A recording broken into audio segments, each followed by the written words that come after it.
Hi and welcome to today's podcast, which is all about the fifth element of the MSPSL routine, which is speed.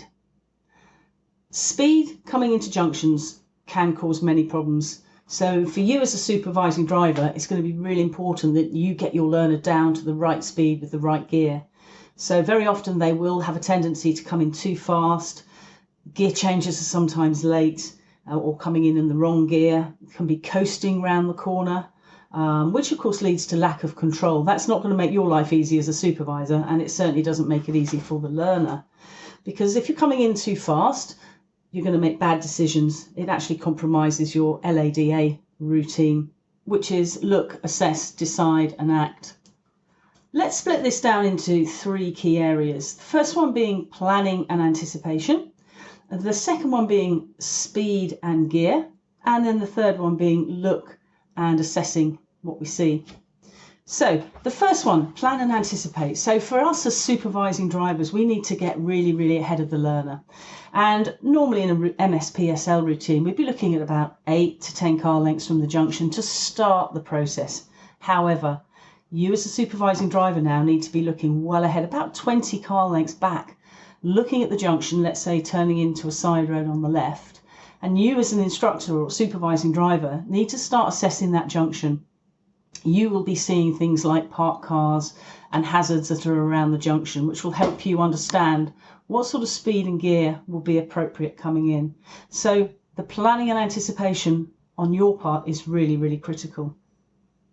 Let's talk about the type of speed and gear then. So we've talked about slow and low, slow speed, low gear.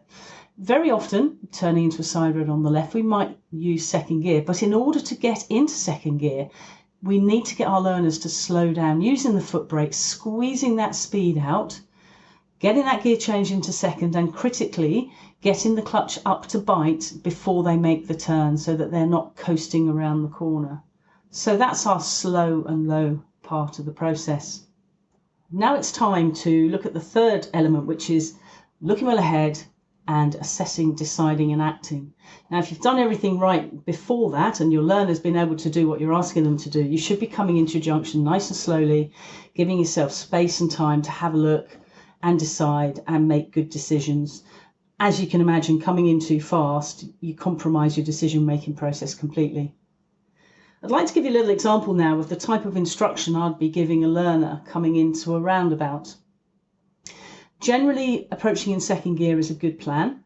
So very early on, again, about 20 car lengths back, you want to be getting your learner to be slowing down. It will be slow the car, using the brake, more brake. Let's get that speed down to about 20 miles an hour. When we've got the speed down to 20, it's clutch down into second gear, continuing to brake.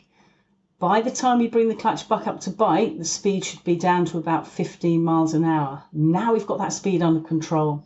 So that's going to make our approach ever so much easier. So it's all about getting that speed out with the brake, getting the gear change done, continuing to cover the brake, provided you're not going up a hill, so that when they bring the clutch to bite, you've got a very smooth gear change.